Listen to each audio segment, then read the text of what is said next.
Hey everyone, today we'll be reviewing The Thing.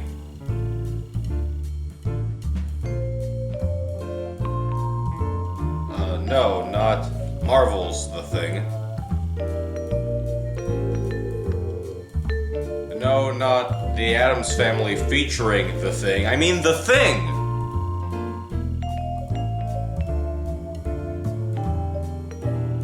No, not John Carpenter's The Thing. I'm talking about The Thing from Another World.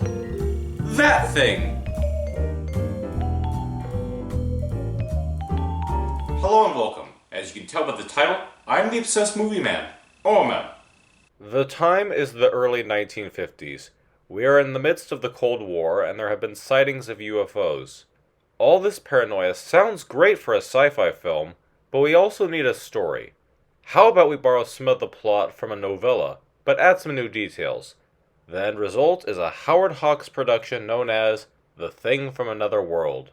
A lot of you are probably more familiar with the John Carpenter film The Thing, which is also based on the same novel, Who Goes There? And while there are differences between both films, there are a few similarities as well, such as a snowy environment, a bunch of sled dogs, an alien found in ice, and a lot of scared individuals being attacked by an alien.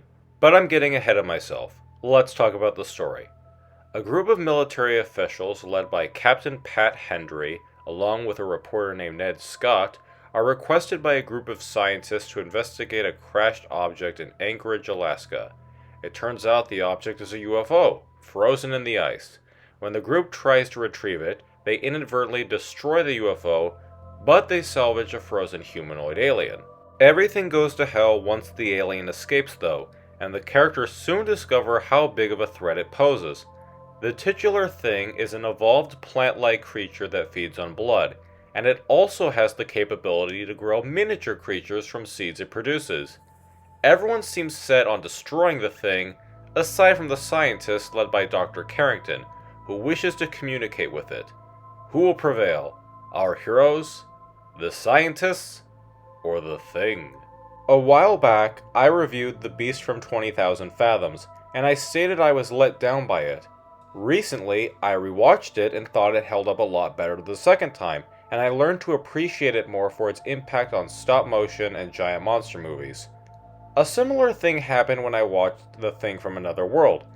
Maybe it's because I had seen John Carpenter's version first, but when I saw this movie, I wasn't really getting the hype. How is this one of the more influential science fiction films?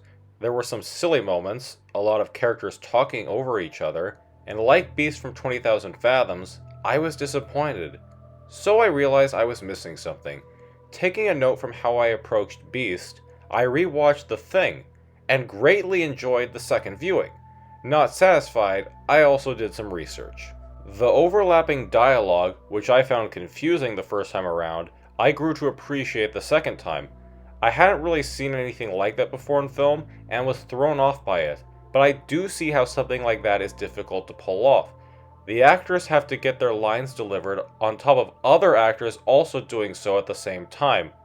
That must have been a real challenge for all those involved, but the end result actually came off as authentic conversations between real people. The silly moments I previously referred to, basically being the humor, got some chuckles out of me when I really listened to it closely. The stuff with Ned Scott entertained me the most. He's so frustrated that he's not allowed to release his story on the thing, and he just can't get a picture of it. No matter what opportunity he has, he can't get it. He was honestly my favorite character in the film. Now, another reason why this film works is because of when it came out. As I said at the beginning of this review, the 50s saw an increase in UFO sightings, which added to the fear of the Cold War. So this became one of the first true alien invader movies. It played on the UFO craze of the time, and while there are one or two pieces of dialogue mentioning Russians, we also have the fear of an impending alien invasion coming to American soil. I also greatly like the amount of suspense there is in the film, always unsure of where the thing is going to turn up. I haven't been this tense over someone opening a door as I have when watching this film. There's usually no music, so it's fair game for the thing to appear behind any of them. You don't see the thing too often, and when you do, it's for limited amounts of time. There's also a surprising distrust of the scientists in this movie. While it's mostly Carrington, the other scientists also seem more concerned about protecting the thing than their fellow man. There is a line where one character scoffs at Carrington for stating that scientists split the atom, and the other character thinks the world was made the worse for it. I might be reading too much into this, but could it be there was some regret in the US after that discovery was made? Maybe even some cynicism and distrust towards scientists in real life? I think it's at least possible. This film kind of makes me think of the film Alien in some regards. Both have to do with, well, an alien. Both have a scientist trying to protect the alien. Both have some sort of detector that can determine where the alien is. And both have people setting fire to their respective aliens.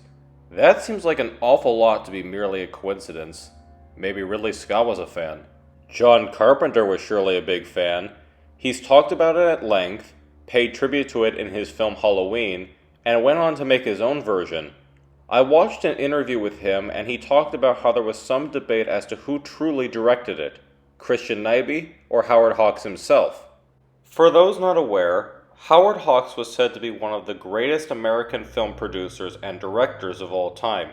He dabbled in almost every genre, but it was still a bit surprising when he did this science fiction horror film. Now, while Christian Nyby is listed as the director, there were some reports saying Hawks personally directed most, if not all of it, and some saying Hawks only gave Nyby advice. Nyby had worked with Hawks on a number of productions, mostly as an editor, so he no doubt learned a lot from him. Regardless of who directed it, I think it's safe to say they both had a huge impact on it. So I'd like to say they both contributed things to, well, the thing. But I can't safely say I have any theories of my own as to who truly directed it. But even after watching it a second time, I do have a few criticisms. I know this one was an accident, but when the UFO is destroyed in the explosion, you can see the explosion go above the matte painting. When I first saw it, I thought something was wrong with my copy of the movie. But then I discovered it was an on-set accident where the explosion was bigger than intended and they filmed the result above the matte painting. I know it's an accident, but I can't unsee it now. Okay, maybe that one was a nitpick, but how about the thing's design? I realize they couldn't do the shape-shifting aspect, but it really does look eerily similar to the Boris Karloff Frankenstein monster. From the flat head to the tall physique, the resemblance is uncanny. And the last thing I'll say is a critique and a suggestion. It revolves around the subplot of Carrington growing miniature thing creatures. The first time I watched the movie, I thought they never mentioned it again. After seeing it a second time, there is some dialogue explaining they were all destroyed at the end, but the dialogue is basically one quick throwaway line. My friend CTQ was watching the movie with me, and he made the suggestion that it would be pretty cool if they showed one of the pods missing at the end. That's a terrifying thought that I agree with. I believe that would have been a pretty solid ending, though I am satisfied with what we got. The Thing from Another World might not be the best sci-fi film, and I still might not prefer it over the John Carpenter version, but there's no denying it has had a lasting impact on the genre and on other filmmakers. A lot of the ideas were topical at the time, and can still be considered topical now. It invented a lot of the hallmarks of modern sci-fi horror, and its relatable and witty human characters are a true highlight and a joy to watch. I'm so glad I gave it a second chance. Again, it might not be the best science fiction film, but it's truly something special. Thanks, this is an O.M.M review. This is O.M.M, signing out.